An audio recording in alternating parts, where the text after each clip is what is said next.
Ce livre est pour moi quelque chose d'assez étonnant parce que j'aurais jamais cru que j'aurais terminé par faire quelque chose d'aussi sérieux et en même temps d'aussi vivant.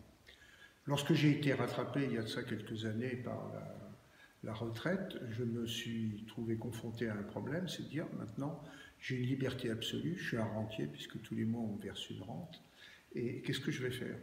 Et j'avais aussi peu envie de rien faire que de continuer à travailler de façon aussi prenante que je l'avais fait jusqu'ici. Et je me suis dit, il faut quitter, il faut rompre, et je suis venu m'installer dans la terre de mes ancêtres, en Touraine, puisque une grande partie de ma famille est tourangelle ou des départements qui sont autour. Et là, je me suis dit, bon, finalement, le plus curieux, c'est que je ne connais absolument pas cette région.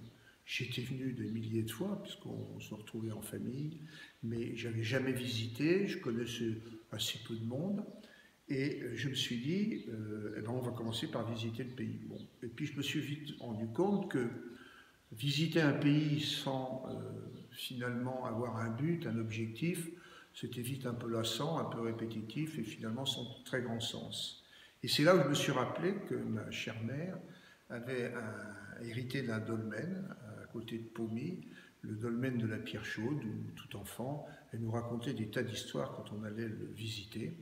Et je me suis rappelé que bon, finalement, les dolmens, les mégalithes, c'était quelque chose qui avait peuplé ma jeunesse, plus mon enfance. Puis j'avais fait beaucoup d'autres choses après. Et donc je me suis dit, il serait peut-être temps de finalement faire un recensement de tout ce qui existe. Parce qu'à ma stupéfaction, j'ai rien trouvé ni dans les bases informatiques, ni dans les livres publiés qui me paraissent au goût du jour, c'est-à-dire quand on vous dit il y en a un qui est là à tel endroit, il y est, et qu'on voit de quoi il s'agit. Et donc j'ai commencé ça, et puis là j'ai eu un coup de veine extraordinaire. Je me suis rapproché absolument de façon fortuite, parce qu'on avait dans un des champs de la famille trouvé un Gaulois qui avait 2300 ou 2400 ans, on ne sait pas très bien, et que le musée du Grand Pressigny voulait en faire une belle copie pour la présenter. Vous pouvez y aller actuellement, il y a une très belle copie dans l'entrée du musée du Grand Pressigny, consacrée à la préhistoire. Là, c'est une préhistoire qui va assez loin, enfin directement assez proche de nous. Et en y allant, j'ai un peu parlé avec les conservateurs, puisqu'on devait récupérer avec mon frère l'original après que le musée en ait fait une copie. Je suis tombé sur le directeur du musée, un ou deux de ses adjoints, on a parlé, et je lui ai expliqué ce que j'ai fait.